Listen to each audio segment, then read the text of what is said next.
I'm going to offer the spotlight to both Matthias Egger from Switzerland and Miriam Nordemann from France. Bonjour, guten Tag. Bonjour. Hello. And Thank it's my very personal joy to introduce these two individuals who make a great part of our community. Both of them are going to discuss today how logosynthesis can help you thrive in your role as a parent. So we just come from a discussion where we're talking about mission in lifetime. And for many of us who are in the role of parents, well, parenting is part of our mission and involves children. So Miriam and Matthias are going to share with us part of their work around logosynthesis when working with children and parents. And they have kindly asked me to interview them. So I will be asking you some questions today. So before asking you some questions, would you like to introduce yourselves to the audience? Mathias, go first. Okay, thanks a lot. So first of all, I want to say hello to the whole community. For me, it's really yet seeming like a really big birthday party because I know a lot of you. I see some friends, some colleagues. I know lots of Facebook and Instagram profiles from you. And I also see those who I don't know yet. So that's really like feeling like a party. So thank you for that.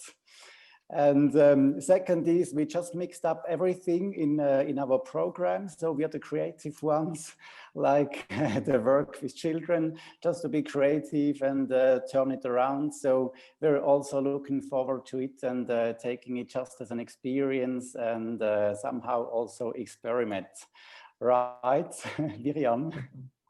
Okay. So, thank you, Matt. Yeah. Yes, Thank you please all. go ahead. I'm very happy to be here. I really thank Alan and Kathy. They really are doing a great work for the organization of this event. And it's a big day today. I'm very happy to be part of this. So I'm Myriam Nordemann. I'm French, but living in Italy. I have 2 children. One is 10 years old, the other one is 7 years old. So they are half Italian, half French. And I'm counselor, parental coach, and the practitioner of logosynthesis and working with parents and children, mainly with logosynthesis. Mm-hmm. I don't know what to say next. Alan? Okay, I'll take it from here. So how about sharing some personal experiences? I just heard that both of you are, I know that you, Miriam, are a mother, and I understand that you also, Matthias, have 2 children as well. So how about talking about your personal experience with logosynthesis in your role as a mother or father? So I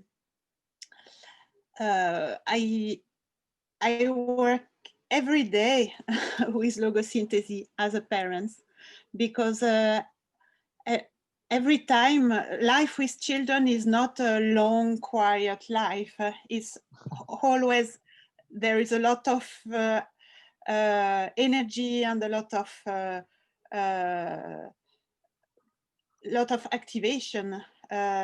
Children are very active and they are learning and they're experiencing and they don't know what they can do, not do. And they're experiencing life, they're learning life. And sometimes for parents, it's sometimes difficult. And so sometimes you become angry and you don't know why, but something is irritating you. And so every time I have this kind of experience that I'm a little bit nervous or I'm a little bit angry or concerned, and I feel that's not in my present, but that it comes from my education, I go and do logosynthesis. So logosynthesis is useful every day for parents. And it's very important to work with it. Mm-hmm. Mm-hmm. And how about Mathias. you, Matthias? Yeah. Yes, so let's say quickly some words about me. My name is Mathias. I'm a clinical psychologist and psychotherapist. I'm running my own practice where I love mostly to do trainings on talking about the logosynthesis model and showing it to parents in the kind of developing more presence in parenting and education. And when you ask me about the personal experience, it comes up to my mind the birth of my daughter, which is now 4 years old almost. And that birth was a really difficult one because there were no problems during that pregnancy. But then during the birth, there were some complications. And therefore she entered this world without any life signs. So she was not breathing, she had to be reanimated and was flew then by the Swiss Air Rescue to the Central Hospital. So there was the whole stuff with intensive care and so on. That part is not really that one which bothered me. So when I think about the situation, that was really nice explained by Tina before. There was one thought that was always coming up into my mind again, which was about seeing my wife there laying in that bed in the corridor of the hospital and the midwife beside her. And she just explained me that she would have talked to her and she would have told her now. But I never knew what she told her exactly. So that was only that representation of that whole film running in that corridor, which was always coming up in my mind. So I took the chance to do a session with Willem. And after resolving that perception, it only came up one older memory of my own birth, which is when you talk about some distance now about that situation, it's very clear that then it's just showing up or coming up what is unconsciously yet there. And so that was about my starting in that life with also having to be ventilated due to a pneumothorax. And so that perception only had shown up and was just there. So that was quite hard to describe, like Tina explained, that I could hardly express that or describe that in words, but it was just feelable and there, and it was time and the place to have that security to let this show up and could resolve it. So that was a quite touching and moving time for me, but also has shown that in those experiences with children that there is a lot, that there is lots of chance to also be triggered or to get across those triggers, which you knew yet your whole life. And how about discovering logosynthesis? How did you both discover logosynthesis?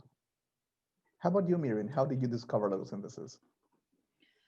I was training in emotional freedom techniques, and my trainer was in contact with the logosynthesis community, and he was a trainer of logosynthesis. And I heard, so I first heard about it, but I was I couldn't do the basic course because I was with a little child at home. He was 2 or 3 years old, my first son. And so I had to wait. It was difficult to wait. And then when as soon as I could go to this to a course, I did it. And it was with my second son. I was with my second son. He was like 6 months, and I went to the course with my son. He was sleeping while I was following the course, and so he learned logosynthesis with me. Maybe it's why now he loves so much the logosynthesis. He was born already in the field. Yeah. And how about you, Matthias? How did you discover logosynthesis? Yes, so I came into contact with logosynthesis when Susanne von Blumenthal, the current director now of the Swiss Institute of Logosynthesis, was running a self-coaching course. And this had a subtitle that Words Work Wonder. And me coming out of a tradition where you never would pay much about healing in 1 minute and so on, I was really wondering about. So I went there really skeptically because I thought there should be somewhere some, I don't know, so some fault in it, but I could never find out. So I was impressed by how it was working, and I've experienced those self-coaching exercises and also the demonstration, and I saw that immediate effect, and that was really impressing me. So there I was yet on the way and on my path to continue with the work in logosynthesis. And what about you, Miriam? What about how do you integrate logosynthesis in your work nowadays? So now I totally integrate logosynthesis in my practice with children and parents and everybody, and also people and couples, obviously. But it's very important for me because I training with logosynthesis, I understood that my main mission was to be happy and make people happy. Help them find happiness in their life. My mother's suicide was I 1 year old, and so it was a challenge for me to find this happiness and to be a mother. And so I totally with logosynthesis I found it. I found how to be happy and help people to be happy and help children to be happy and parents to have more life more easy and light and with light also. And I also have a program in French and Italian for parents, which name is Essential Parents, and I work with logosynthesis on topics on parents topic. And Interesting. How about you, Matthias? How do you integrate logosynthesis in your practice with children and parents? Yeah, so one thing is about integrating the technique or the model in the work as a psychotherapist. And so I think the model is very easy to apply with adults, but also with children. And the other thing is that you can learn to live in that attitude or in those basic assumptions of the model. So if you think about this energy, think energy approach, then it gets much more easy to have not so much attention into diagnostics and searching and grabbing for problems, but you easily focus on the frozen energy. And that makes it much easier to have some tools and not to be stuck yourself in all those theories and models we learned. And I think we psychologists are well trained about that. We yet heard that today. And we have also a lot of stuff really to release and let go again. To not be frozen in all those concepts, but be open for what is yet there and what you can see and really touch as energy in your field, and also to take that to work with your clients. I have a question from the audience that I'd like to bring up because I think it's very useful in this moment. Is how do you integrate? It's from Miriam. It says, how do you use logosynthesis and EFT together? I don't use anymore EFT now. I'm totally logosynthesis. Would you like to tell us why? Maybe at the beginning, in the first 15 days, I did both. But I don't use EFT now. Never. I'm totally logosynthesis practitioner, and I prefer, it's my method. I prefer to work with logosynthesis. Why do you Also with prefer to work children. with logosynthesis? At the beginning with children, I thought, oh, maybe they will understand more AFT, it's more funny or something like that, but it's not true. I discovered that logosynthesis is much more funny for children. Logosynthesis, they like really a lot logosynthesis.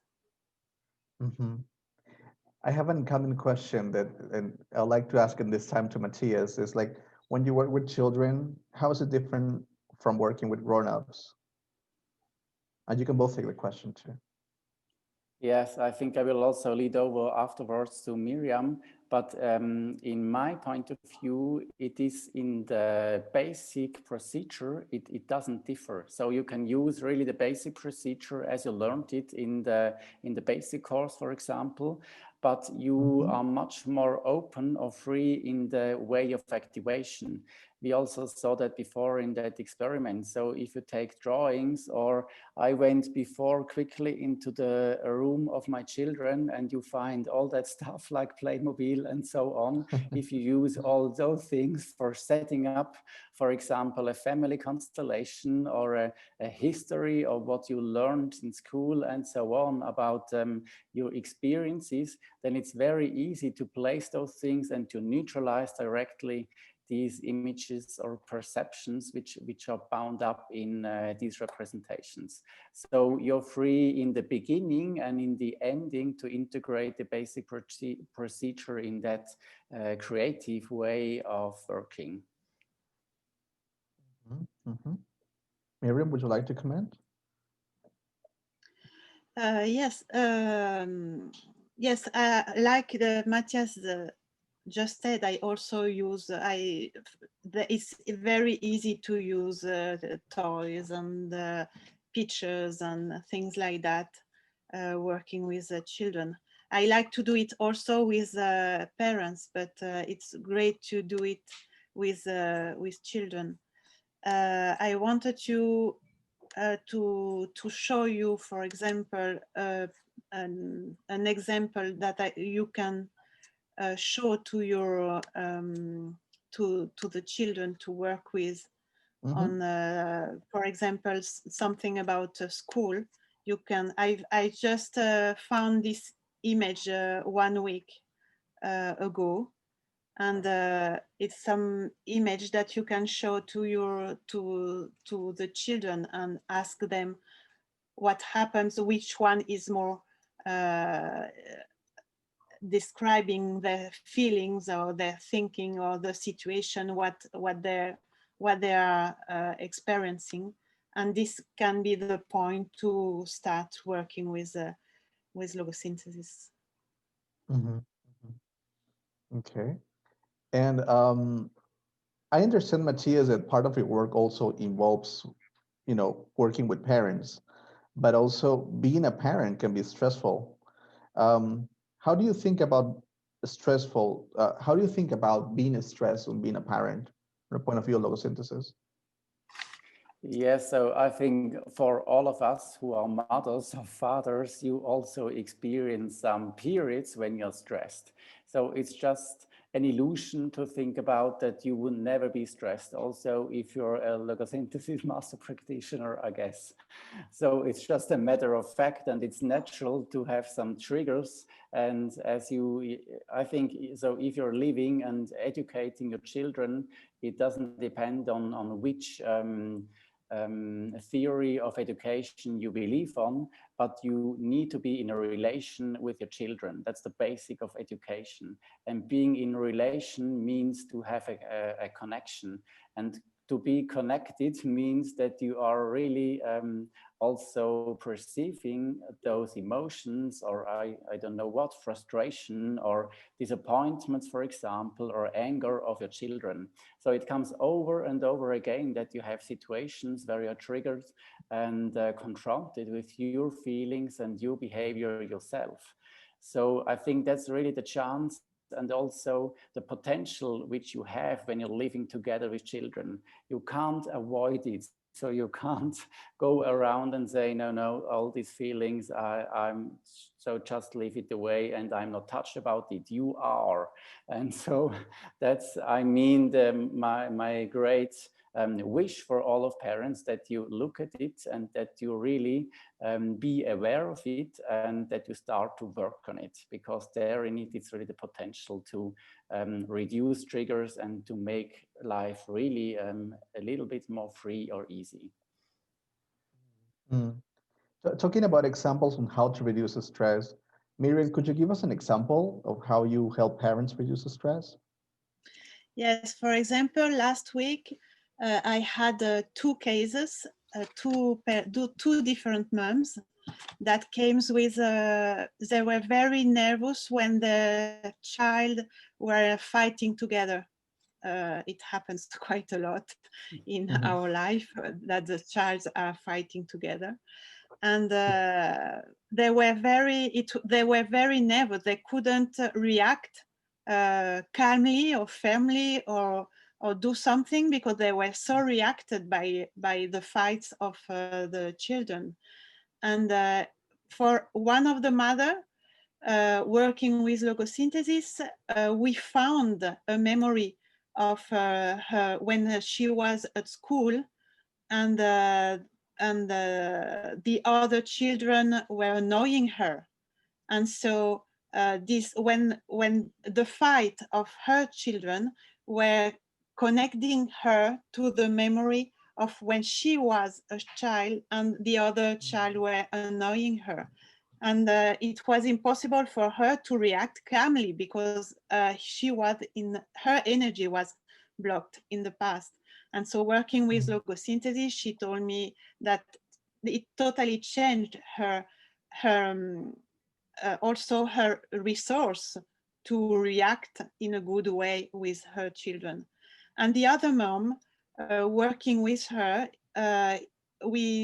she bringed me in the field of her mother family, and believe that everything that you don't have to show your emotion. It's important to not cry, to not shout, to be very quiet.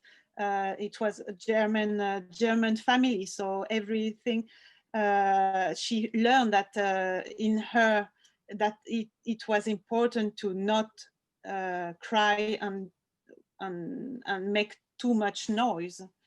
And so every time that her children were fighting together, she didn't know how to react. She didn't want to react too much, but it was impossible, because she was very nervous, and she was with this difficulty. And then working on the field of her mother, her behavior totally changed, and she was more calm to hear what was happening between the children and help them to find a solution. And it's so Logosynthesis in these two cases help them to react in a different way and to find their own solution. And they both have a different story, but the result was the same, that they were reacting to the fighting of the children. But they both find a solution then. Right, right. And how about you, Matthias? I understand you also work with parents using logosynthesis in your private practice. Yeah, so I just want to underline what Miriam is saying, because if you are perceiving what another person is healing for herself or himself, then you always also heal one part in yourself. And that's the reason why logosynthesis workshops are so much pleasure, because you always take part in other stories, and you're also being triggered of same or similar histories. And so if you can also heal something in you while just participating and listening, this is something very potential and powerful. And if you perceive that once, I think you're just in it. And for me, it's hardly to leave that. So I just want to make one little example about my son. When he was about, I don't know, 2 or 2.5 years old, I introduced him to these logosynthesis sentences, of course, because I read the chat questions before. He had no cognitive understanding of what I'm telling him there. So that's even not necessary, because processing is working on an emotional level and changing also some connections in the limbic system. So it's not necessary to really understand each word of it. But I gave him the sentences after we had done some teeth brush, and he was afraid of these monsters, because we're always taking out those teeth monsters, you know. And because he was afraid of that, we just neutralized these images of the monsters. And then he really relaxed and could easily go to bed. And the really interesting thing, or also funny thing for me, was that he was afterwards also applying logosynthesis to me, in the way that he has taken his dummy in his mouth and done to me some tuck, tuck, tuck 3 times, 3 sentences, and also relieving some monsters of me. And that's the really, I think, interesting way how children easily perceive and understand on a non-cognitive level what it is really about. Very interesting. And wrapping up, Miriam, now that Matthias is talking about children and little monsters, I understand you're writing a book about children and little monsters working with logosynthesis too. Yes, it's strange. It seems to me that he has read my books, but it's impossible because it's not available for the moment in English. Not so I've far, just but I'm tried going this. to do that. I'm sure. I've just written a book in Italian. I did it in Italian, so I will show you for first time the cover of this book. It will be in Italian, in English, and in French. For the moment, we haven't finished because we have to finish the drawing. They are not all finished, but I think by March or April, it will be available for sale. And it's exactly what Mathias spoke before. It's about how to use logosynthesis in your daily life, and also when it's a lot of children have difficulty to sleep and see monsters everywhere.